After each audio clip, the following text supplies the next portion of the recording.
आज बनवूया मटकीच्या डाळीची आमटी। त्यासाठी कढईमध्ये 2 पळी तेल टाकायचं, थोडंसं जिरं, थोडीशी हळद आणि 5-6 कढीपत्त्याची पानं टाकायची। नेहमी मसालेदार खावंसं वाटत नाही, मग कधीतरी अशी डाळीची आमटी सुद्धा खूप छान लागते।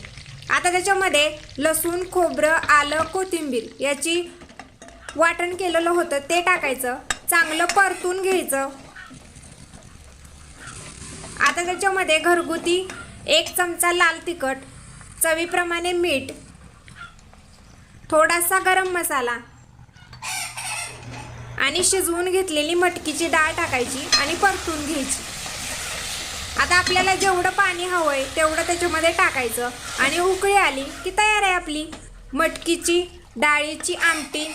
चुरून कुस्करून खायला 1 नंबर होते। तुम्ही सुद्धा ही रेसिपी नक्की ट्राय करा।